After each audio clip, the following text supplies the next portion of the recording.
Hello children, let me welcome you to the virtual class of the Brihan Mumbai Mahanagar Palika. My name is Shraddha teacher. Children, we are in the middle of this COVID-19 pandemic, and because of that we are not able to go to school, but that doesn't mean we are going to stop learning. So we are going to do many lessons which are very interesting from your textbook through the virtual class here. So let us do a lesson in English today. So children, let me welcome you to a lesson in standard 7th, and the subject will be English like I always teach you, and today's lesson will be a lesson in grammar.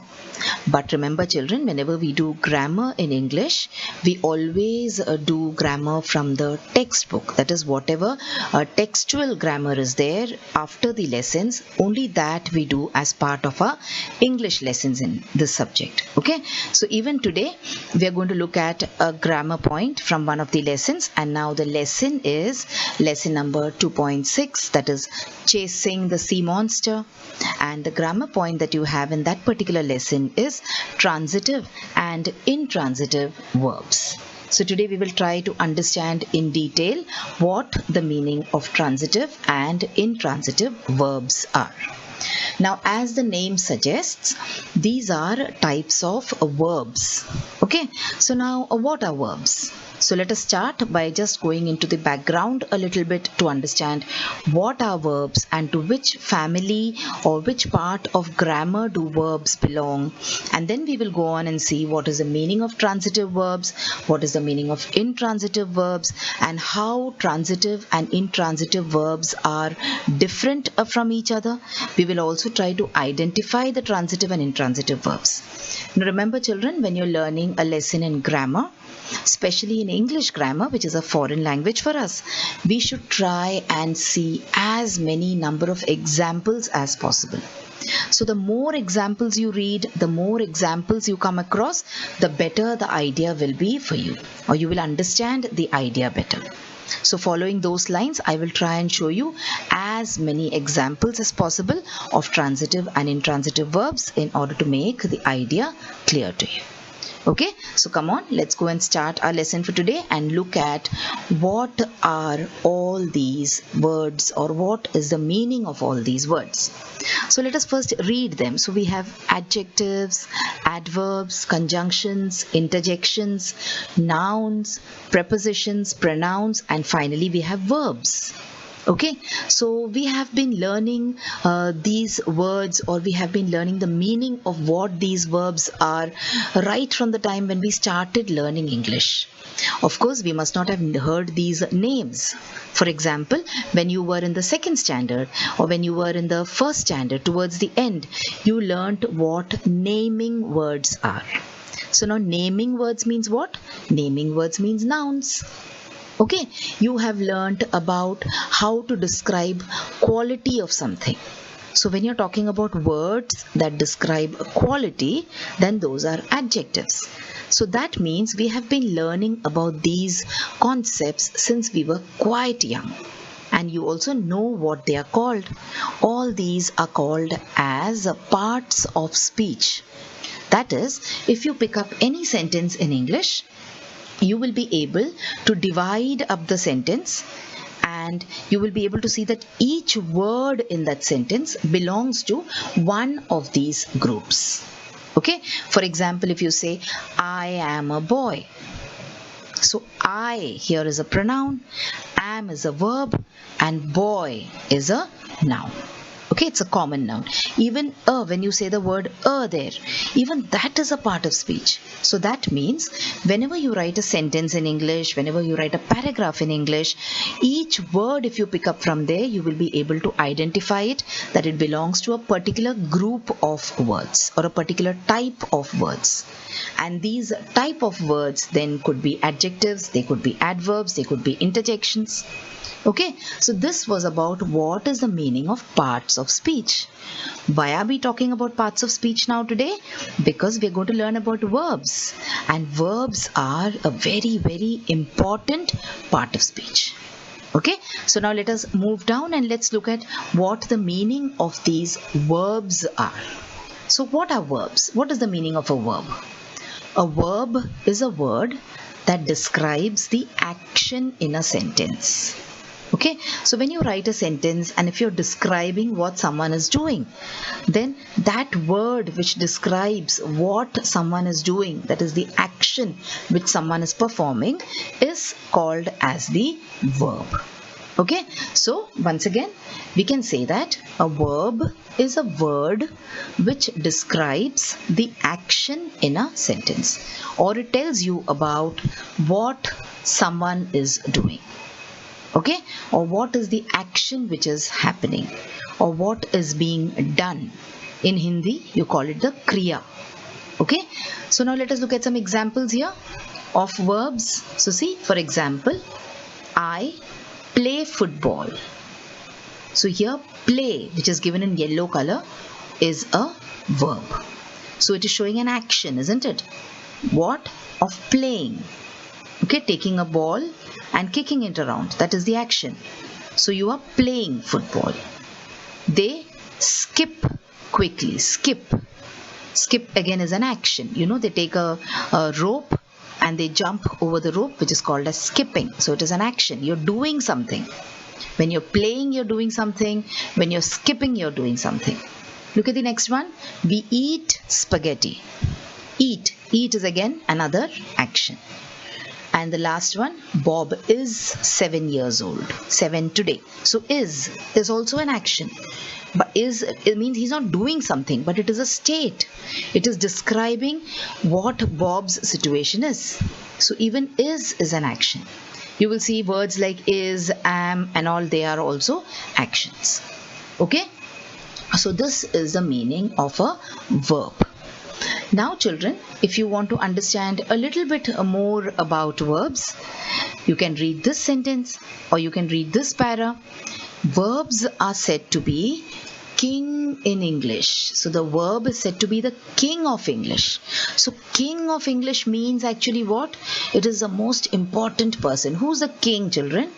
Who's the king in a kingdom? He's the most important person in that kingdom. Isn't it?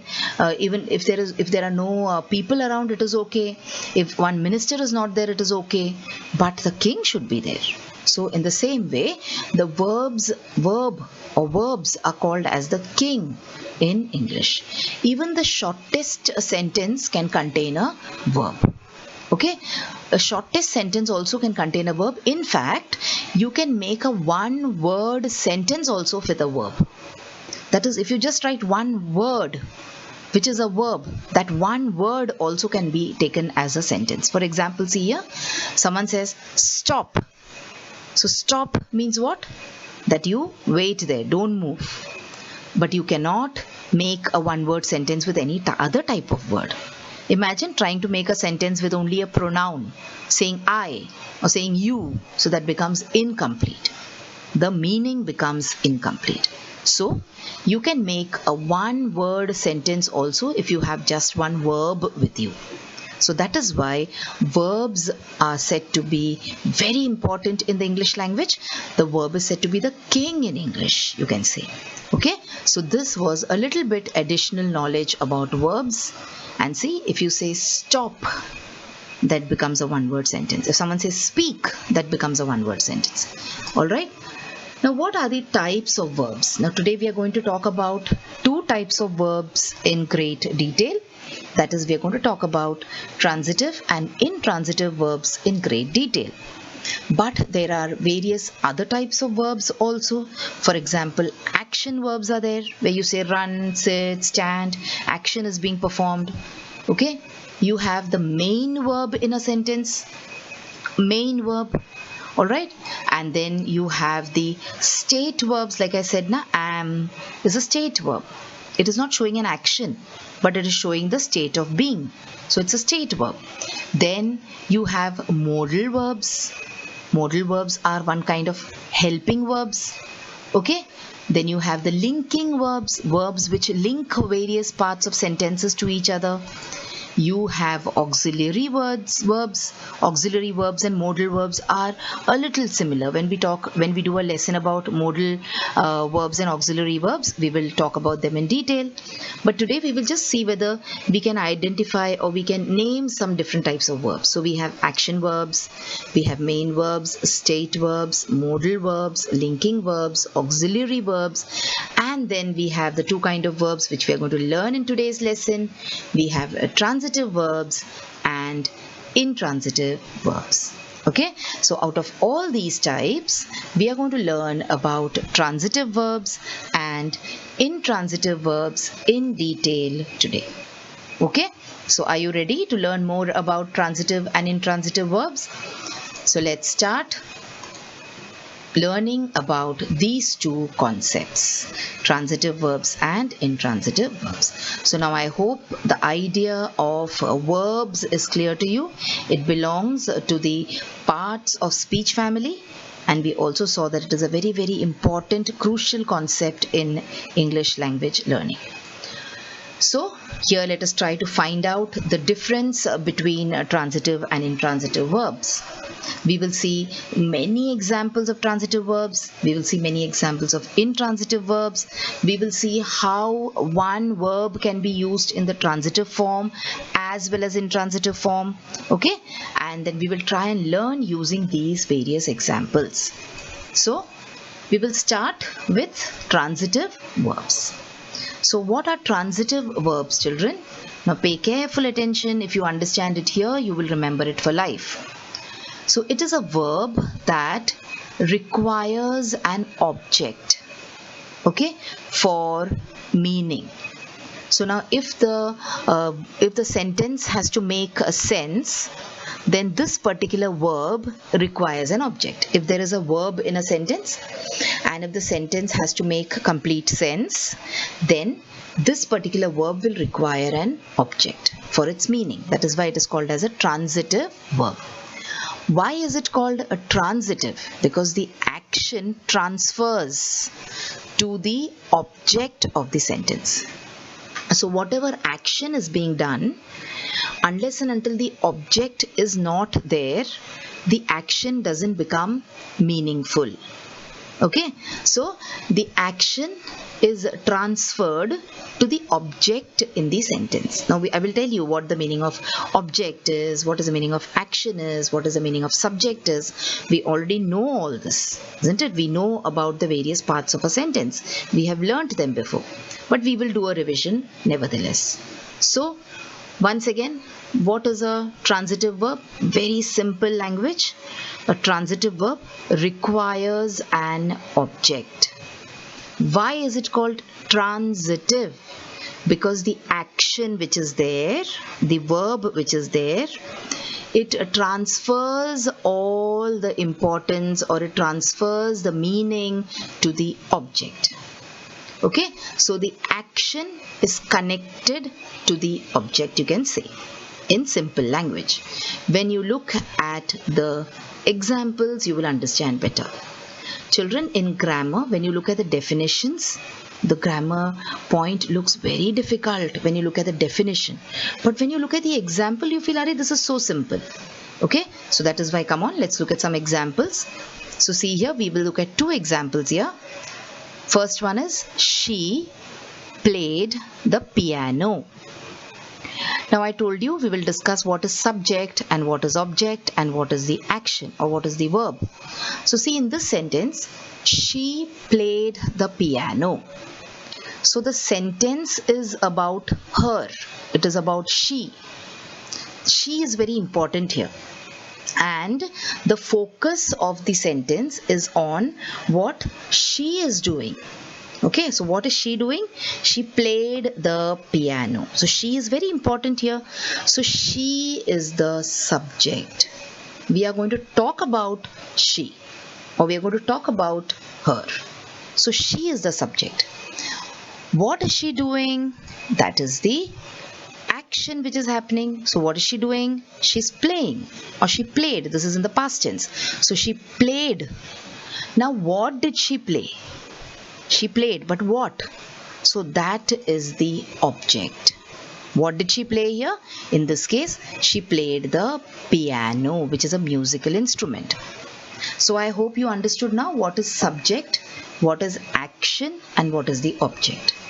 So subject is the person who's doing something or the thing who is doing something, and the action is of course what that person is doing and to whom that action is being done or towards whom that action is being diverted or directed is the object. So in this case, what is she playing? She's playing the piano. So the piano is the object. Next, Liam will release 5 seals. So who will release? Who is the person who is doing the action of releasing? It is Liam. So of course, Liam is the subject. What is the action? We know what the action is. It is the action of releasing. Releasing means letting go, letting someone free, releasing. 5 seals. Seals are a kind of animal. Okay. So what is Liam releasing? She's releasing 5 seals. So it is the object. Now I will not tell you direct object and indirect object now at this stage. There are 2 kinds of objects, direct and indirect. That is not to be learnt now. We will do it later. But you just understand that the seals are the object here. Okay. So this is the meaning of subject and object. And in sentences with verbs where there is a subject as well as an object, then those kind of verbs in the sentence are called as transitive verbs. Okay, let us look at some more examples here. So there are many sentences that you see here, and the sentences are in different colors. So wherever you see the green color word in the sentence, that word is the transitive verb. And wherever you see the red color word in the sentence, those words are the object of the action. Okay, so green is the action and red is the object of the action. So let us read the sentences one by one and try to see whether we have understood what are transitive verbs. So these are all examples of sentences where the verb is transitive. Okay, so see, could you bring an umbrella? So if I am saying, could you bring what? I need to say an umbrella. Okay, so that is why the umbrella is needed over here. The object has to be there here. That is why you can say here the verb is transitive. They bought a yacht. They bought what? What is the object that they bought? It is a yacht. Okay, and for your information, this you, they, these are the subjects. Okay, next sentence.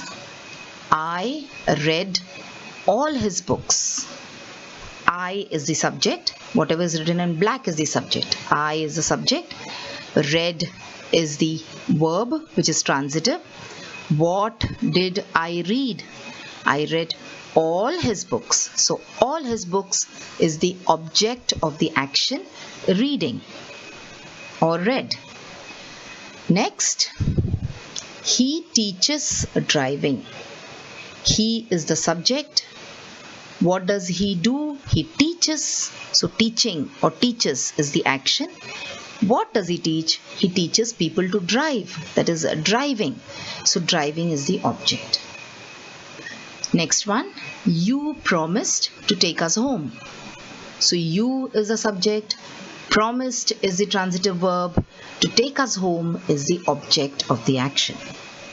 Next, she plays the drums. She is the subject, plays is the action of the transitive verb, and the drums is the object of the action. Okay, children? So this is the page where you have so many examples for transitive verbs or the use of transitive verbs in sentences. Alright, so I think these examples and plus the explanation that we saw on the previous page is enough to give you an idea of what transitive verbs are. Don't worry, I'll give you some more examples later. Let's move on and look at intransitive verbs. So a verb that does not require. So this intransitive, it does not require. Remember children, once you learn what is transitive, then understanding intransitive becomes very, very simple. Because whatever transitive is, intransitive is just the opposite idea. So just like transitive, intransitive, object was required. Intransitive does not require an object. There is no need for you to have an object in the sentence when the verb is intransitive. Okay, because the action is complete in itself. Like for example, here we said, when we looked at this, you said, could you bring? So if you say, could you bring? The other person will ask you, what? Do you want me to bring a box? Or do you want me to bring, you can say any other thing. Do you want me to bring a bouquet of flowers? Do you want me to bring some fruits? What do you want me to bring? So in this case, it is transitive. But look at these examples here in intransitive. Okay. It does not require an object because the action is complete in itself. Let's look at some examples of intransitive verbs now.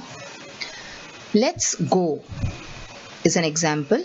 Before that, let's look at whatever is written in green here is an example of intransitive verb. Okay, so let's go. First sentence, let's go. So this is an intransitive word. You can also say, let's go to school, let's go somewhere else. That will make it transitive, remember. But by itself also, let's go has complete meaning. There is no need for you to add something. Now, for example, you're all ready to go to the park. So when you say let's go, it means we are going to the park. Okay, so the meaning here is complete. There is no need for you to give it an object. But if you want to make this a transitive, you can also give it an object. Like for example, if I say, let's go to school. So what have I done? I have added an object over here and I have made it transitive. Okay?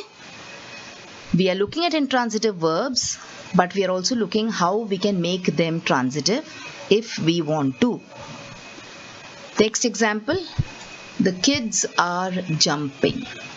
Intransitive. But if you want to be more specific and say where the kids are jumping, and you can make it transitive, you can add words like on the sofa. So here now the sentence becomes transitive. Okay, when you added the kids are jumping on the sofa, then it becomes transitive because there is an object here, sofa. But otherwise, if I just write the kids are jumping, then it is intransitive. Okay, so let us look at the other examples also of intransitive verbs now.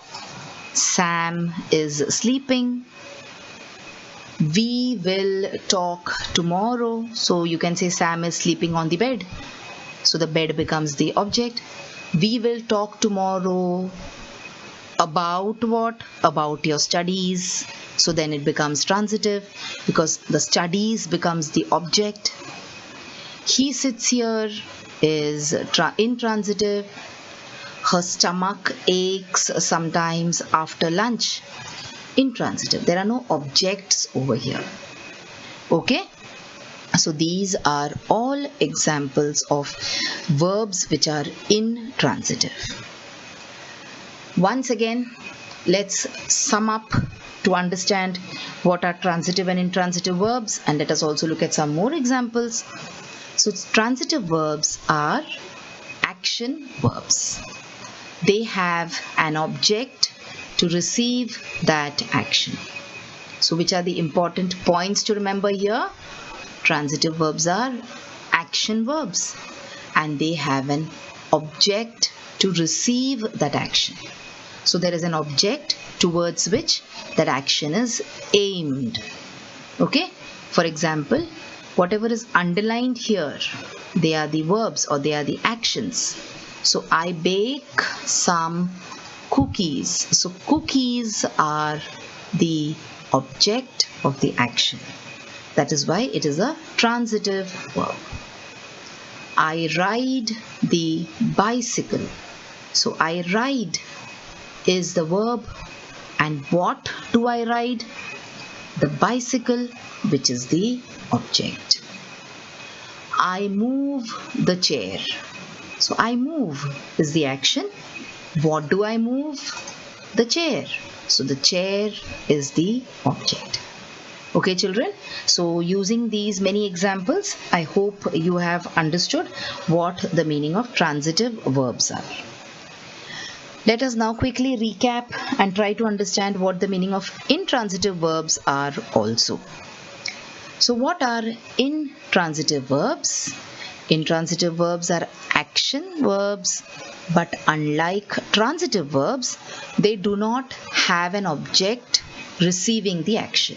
We can also say they do not need an object receiving the action because the idea is complete. So you have the main points here. They do not have an object. That is the main point here. They do not have an object. Okay? You can also say they do not need an object to complete the meaning. So without an object also, the meaning is complete. So those kind of verbs are called as intransitive verbs. Let us look at some examples. So I laugh. Okay, intransitive. Enough. When I say I laugh, it means it is enough. I cry. The book falls. So these are all examples of intransitive verbs. Now I told you, for better understanding of these two concepts, we will try to put one verb in the transitive form as well as intransitive form into sentences. So when you do this exercise, the idea of transitive and intransitive will become very clear to you. So we have some verbs over here, like we have speak, read, cancel, agree, count. Let us try to put these verbs, speak, read, cancel, agree, count, into the transitive form as well as the intransitive form. That is, we will write one sentence where it will be, the verb will be transitive, and we will write another sentence where the verb will be intransitive. Okay? So come on, let's start with speak.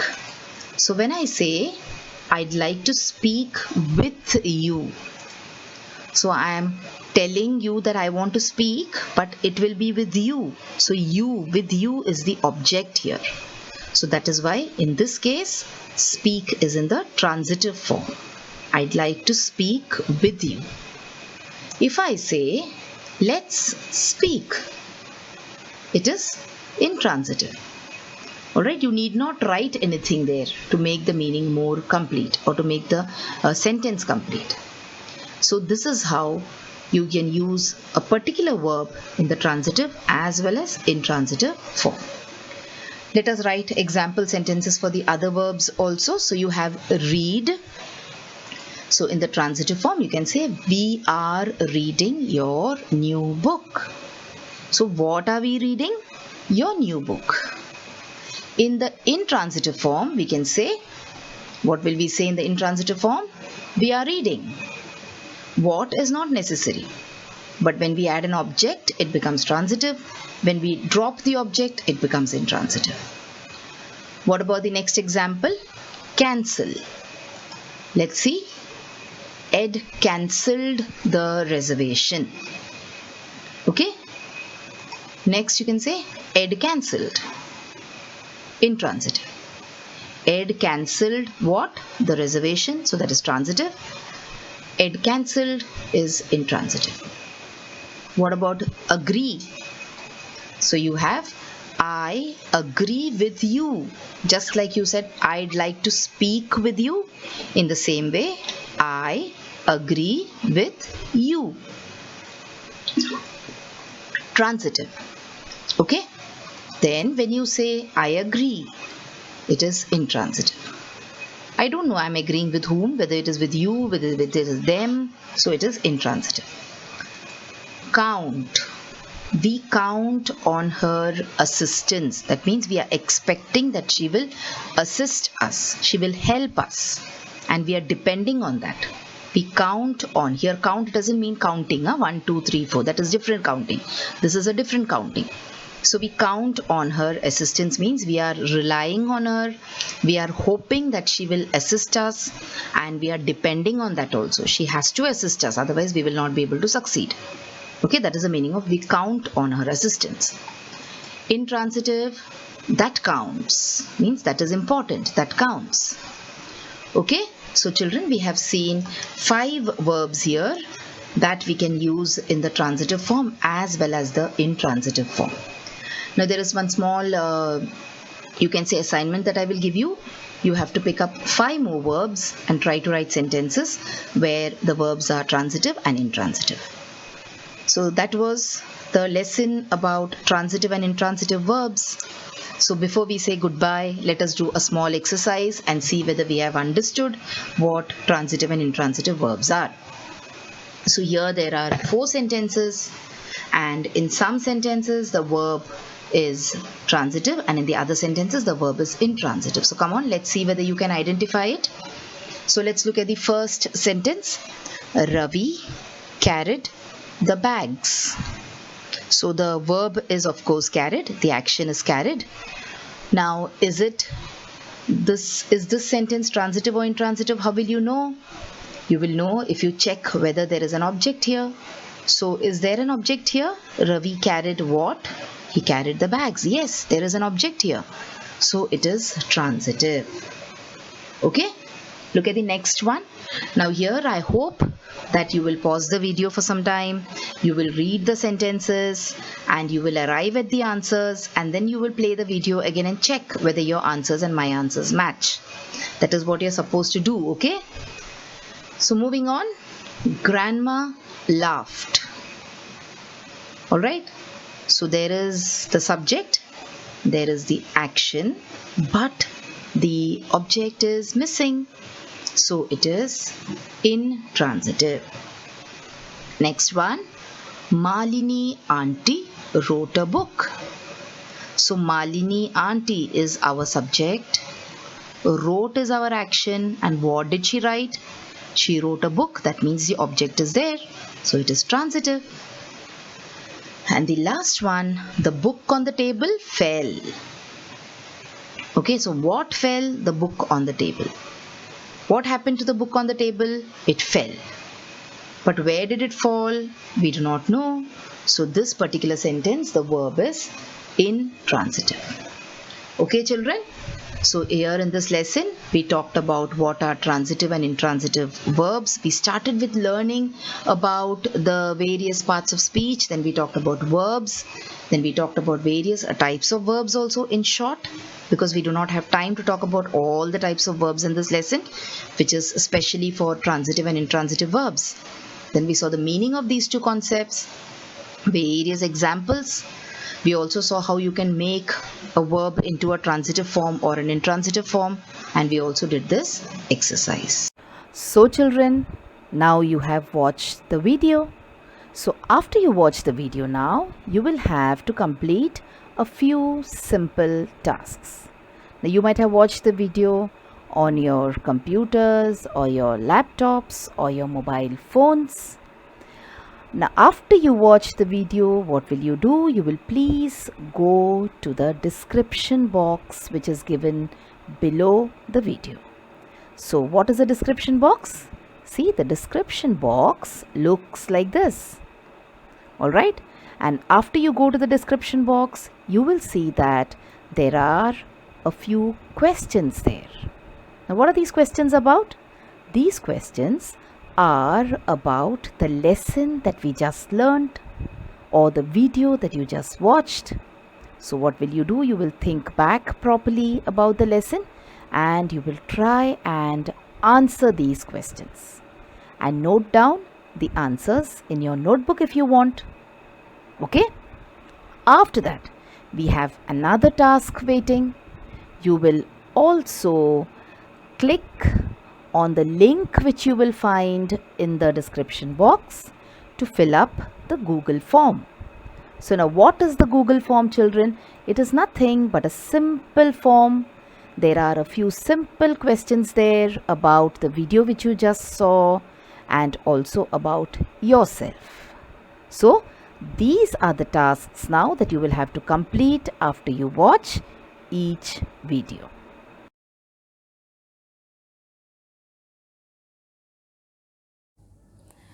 So children, wasn't that a very interesting lesson?